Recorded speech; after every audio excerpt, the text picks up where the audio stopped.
এই আহতরা রাস্তায় রক্ত দিয়েছে এবং এই রক্তের উপর দিয়ে আপনি সংসদে যাবেন, তাহলে মনে রাখবেন জাতীয় বেঈমান হিসেবে পরিচিত হবেন। যে আওয়ামী লীগ এখনো পর্যন্ত একটা সরি পর্যন্ত বলে নাই, এখনো পর্যন্ত তারা অপরাধ স্বীকার করে নাই, তাদের সাথে কিসের রিকনসিলিয়েশন? তারা ক্ষমা চাওয়ার আগে, তারা ক্ষমা চাওয়া তো দূরে থাক, তারা এখন হত্যার হুমকি দিচ্ছে বিদেশে বসে। কিন্তু আমরা দেখছি মুরব্বীদের মধ্যে তাদের জন্য মায়া হচ্ছে।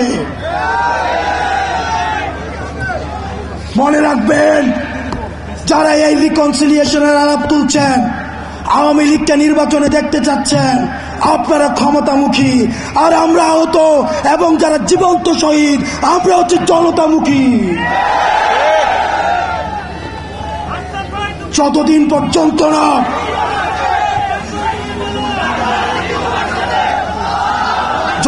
পর্যন্ত না আওয়ামী লীগের বিচার নিশ্চিত হবে, ততদিন পর্যন্ত আগে বিচারের প্রশ্ন। আমি মুরব্বীদেরকে বলতে চাই, যারা বিশেষজ্ঞ রাজনীতিবিদ আছেন, যারা রাজনীতি করছেন, আপনারা ক্ষমতায় যাবেন, গণতন্ত্র প্রতিষ্ঠিত হবে, ভোটাধিকার প্রতিষ্ঠিত হবে, এগুলোর জন্য আমরা আন্দোলন করেছি। কিন্তু আওয়ামী লীগের বিচার নিশ্চিতের পূর্বে তাদেরকে যদি আপনারা রাজনীতির ময়দানে ফিরিয়ে আনতে চান, তাহলে এই আহতদের রক্তের উপরে পাড়া দিয়ে আপনারা তাদেরকে মাঠে আনতে হবে।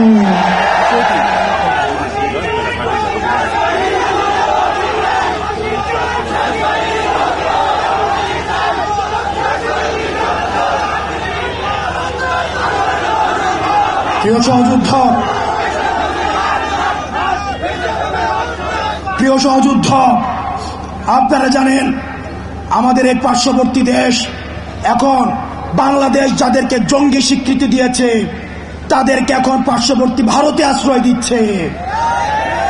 এই ভারতের বেতনভুক্ত কর্মচারী শেখ হাসিনা ভারতের প্রেসক্রিপশনে এই গুম, খুন, হত্যাকাণ্ডগুলোকে চালিয়েছে। এখন আমরা ভারতকে বলতে চাই, ভারত যেন সেফ হাউস অফ টেরোরিস্ট না হয়ে ওঠে। আমরা ভারতের সাথে আর কোন নীল ডাউন ডিপ্লোমেসিতে যেতে চাই না। নত জানুর কোন ডিপ্লোমেসি ভারতের সাথে চলবে না। ভারতের সাথে সম্পর্ক হবে চোখে চোখ রেখে। আলমের রক্ত আমাদের গায়ে লেগে আছে, আহত রক্ত আমার গায়ে লেগে আছে। আমার ভাই ইলিয়াস ঘুমিয়েছে, তাদের দুঃখ স্মৃতি আমাদের মনে আছে। তাদের রক্তের উপর দাঁড়িয়ে ভারতের সাথে কোন নত জানু সম্পর্ক আর হবে না।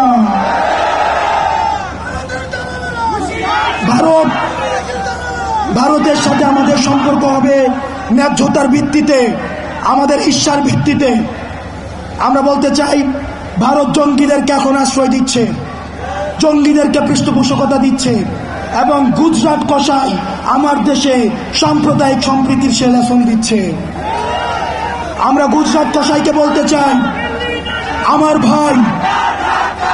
আমার ভাই আবু আলিফকে দিন দুপুরে রাস্তায় ফেলে জবাই করা হয়েছে। জবাই করার পরেও আমাদের বাংলাদেশে আলেম সমাজ আমরা ধৈর্যের পরিচয় দিয়েছি। এটি হচ্ছে গণ অভ্যুত্থানের শক্তি। আমরা ভারতের কোন ষড়যন্ত্রে আমরা পাড়া দেই নাই।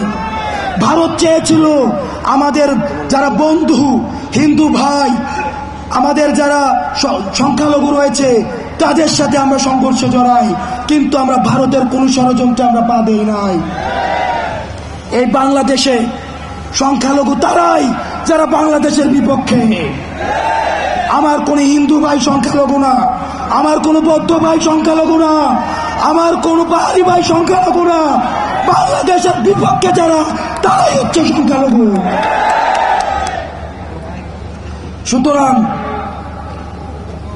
সর্বশেষ